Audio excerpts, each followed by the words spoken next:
India generates the highest plastic pollution in world. In this article, we will discuss various issues and challenges related to plastic pollution.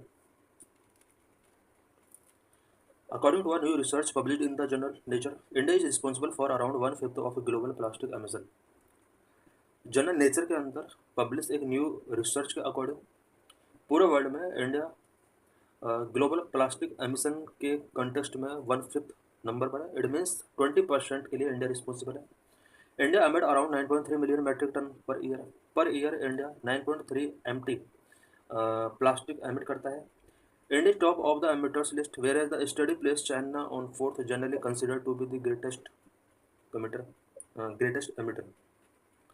Normally China को consider किया जाता है कि पूरे world के अंदर China greatest pollution emitter है, but ऐसा नहीं है. चाइना फोर्थ नंबर पर है, इंडिया अब टॉप पर आ चुका है. Key points of the report. Number one, plastic emissions are highest in southern Asian, sub Saharan Africa and south east Asian countries. Plastic emission सबसे ज़्यादा southern Asian, sub Saharan Africa and south east Asian countries के अंदर है. Number two, estimated plastic produce by various countries per year various countries में कितना plastic produce होता है. India की अगर बात की जाए 9.3 MT, नाइजीरिया सेकंड नंबर पर 3.5 MT, Indonesia 3.4 MT and China 2.8 MT per year emit किया जाता है. Number three, in the global south uncollected waste is the largest contributor to plastic pollution. Global south के अंदर प्लास्टिक पोल्यूशन का जो main reason है वो अनकलेक्टेड वेस्ट रहा है. It account for 68% of all plastic waste emissions and 85% of all debris emissions, the study estimate. इस study के according all plastic waste emissions का 68% के लिए अनकलेक्टेड वेस्ट रिस्पॉन्सिबल है. ऑल डेब्रिस एमिशंस का 85% अनकलेक्टेड वेस्ट रिस्पॉन्सिबल है. Number of high income countries have higher plastic waste generate rates, but none are ranked in the top 90 polluters, mostly due to 100% collection coverage and controlled disposal. High income countries के अंदर plastic waste generate rate high है, और इन countries के अंदर 100% collection coverage and control disposal पर focus किया जाता है. यही वजह है कि टॉप 90 में इन कंट्रीज का नेम नहीं है. What are various reasons for mismanagement of plastic in India. India के अंदर प्लास्टिक के मिसमैनेजमेंट के लिए क्या क्या रीजंस हैं. India has emerged as one of the world's largest plastic polluter for several reasons. Number one, there is a large and increasing population which is becoming more affluent. More population generates more waste and the country has not proper waste management services. India के अंदर continue population rise हो रही है और effluent people का number भी increase हो रहा है, और पॉपुलेशन इंक्रीज होने के साथ वेस्ट भी इंक्रीज होता है. साथ ही इंडिया के अंदर वेस्ट मैनेजमेंट सर्विस प्रॉपर नहीं है. Number two, dumping site in the country are home to uncontrolled land disposal. Number three, the country's official waste generation rate estimated to be 0.12 kg per capita per day is possibly underestimated while waste collection is overestimated. India के अंदर per capita waste generate जो rate है per day का वो 0.12 kg है, और इसको under estimate किया जाता है, जबकि वेस्ट कलेक्शन को ओवर एस्टिमेट किया जाता है. Negotiations on a legally binding global treaty to end plastic pollution. Plastic pollution को एंड करने के लिए लीगली बाइंडिंग ग्लोबल ट्रीटी क्या क्या रही है.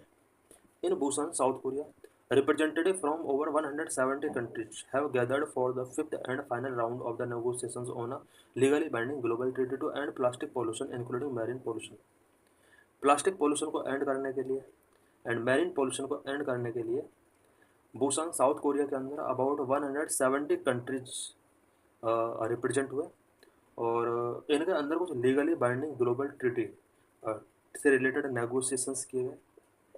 This initiative follow the 2022 UN Environmental Assembly's agreement to finalize the treaty by end of 2024.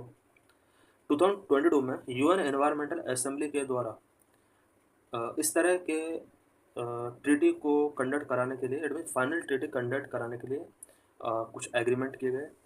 2024 में ये ट्रीटी हुआ.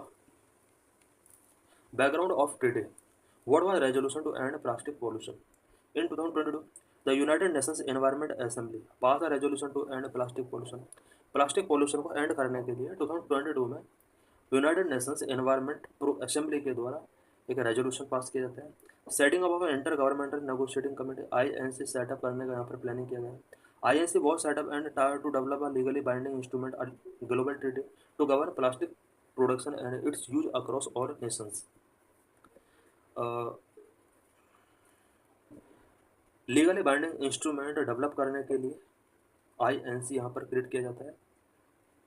Next, global plastic treaty in 2022 175 nations agreed to develop a legally binding agreement on plastic pollution by 2024 to reduce greenhouse gas emissions from plastic production, use and disposal।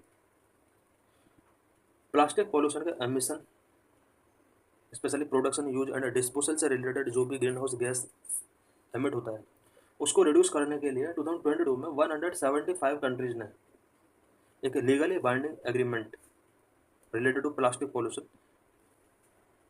Conduct किया। Why there is a need for a global plastic treaty. Global plastic treaty का need क्यों हुआ? Number one, growing dependence on plastic. Plastic का dependency world के अंदर बहुत ज़्यादा बढ़ रही है। Number two, plastic waste and environmental crisis.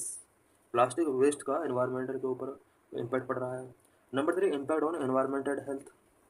Plastic pollution का एनवायरमेंट एंड हेल्थ दोनों पर इम्पैक्ट पड़ रहा है। Number four, plastic role in climate change. Climate change को अल्टर करने में इसका बहुत बड़ा रोल है। India contribution to plastic pollution. Plastic pollution में इंडिया का क्या कंट्रीब्यूशन रहा है? Number one, growing dependence on plastic.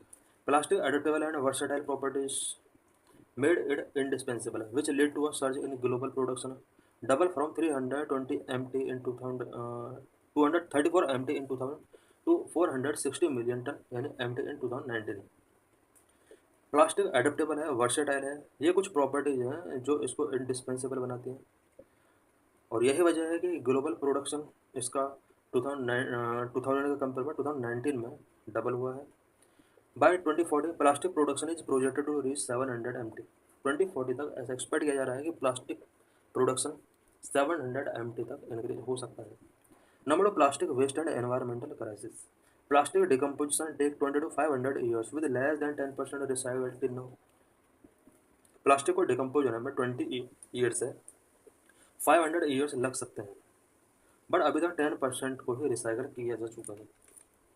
Currently, annual plastic waste generation is approximately 400 mt and could increase by 62% by 2050। पूरे वर्ल्ड के अंदर करंट में जो प्लास्टिक वेस्ट जनरेशन रेट है, एनुअल जो प्लास्टिक जनरेशन किया जाता है वो 400 mt किया जाता है। 2050 तक ये 62% तक इंक्रीज हो सकता है। A large amount of waste leaks into rivers and oceans, leading to harmful microplastic and nanoplastic in rivers and oceans। Large amount of waste river and ocean के अंदर लीक हो जाता है जो कि micro plastic, harmful micro plastic and nano plastic river and ocean के अंदर release करते हैं। Number three, impact on environment and health. Plastic waste threaten human health and ecosystem. Human health and ecosystem को प्लास्टिक वेस्ट थ्रेटन करता है। Chemicals in plastic can cause various problems such as endocrine disruptions, cancer, diabetes, reproductive disorder and neuro developmental impairment. Plastic के अंदर जो chemical होते हैं उनका health के ऊपर एक नेगेटिव इम्पैक्ट पड़ता है, सच एज एंडोक्राइन डिसरप्शंस हो सकते हैं, cancer, diabetes, reproductive disorder, neuro developmental impairment हो सकता है। Marine fresh water and territorial species are severely affected. Marine fresh water and territorial species जितनी भी होती हैं सीवरली तरीके से इफेक्ट होती हैं। Number four, plastic role in climate change. Plastic production and waste management contribute significant to greenhouse gas emissions. Plastic production and waste management का greenhouse gas emissions में बहुत बड़ा रोल होता है। Plastic accounted for 3.6% of global emissions in 2020 primarily from fossil fuel based production। Number 5, India's contribution to plastic pollution। Our country, India is the largest contributor to global plastic pollution, which accounting for 20% of emissions, surpassing Nigeria, Indonesia and China। Overall emission का 20% के लिए India responsible है और largest global plastic pollution contributor बन चुका है India. Nigeria, Indonesia, China को ये अब सरपास कर चुका है। India stands on the global plastic treaty. Global plastic treaty जो हो इस पर इंडिया का क्या स्टैंड रहा है? Number, opposition to production cap. Western countries ने जिस तरह से प्लास्टिक के प्रोडक्शन को कैपिंग करने का कोशिश किया, इंडिया ने इसका ओपोज किया। Number, focus on financial and technical assistance. India चाहता है कि वेस्टर्न कंट्रीज से कुछ financial and technical assistance India को प्रोवाइड कराया जाए या जितने भी डेवलपिंग कंट्रीज हैं इन कंट्रीज को financial and technical assistance provide की जाए सो दैट प्लास्टिक पॉल्यूशन के कंट्रोल एंड इसके यूज को रेगुलेट किया जा सके। Regulation of harmful chemicals, harmful chemical जितने भी होते हैं इनको सिर्फ रेगुलेट करने की जरूरत है, फुल्ली तरीके से इन्हें बैन नहीं किया जाना चाहिए। Number one, approach to plastic phase out, plastic phase out का अप्रोच होना चाहिए, फुल्ली बैन इसको नहीं किया जाना चाहिए। Number one, safe waste management mechanism, waste management mechanism जो होना चाहिए वो सेफ होना चाहिए सो दैट एनवायरनमेंट को प्रोटेक्ट किया जा सके। So thanks for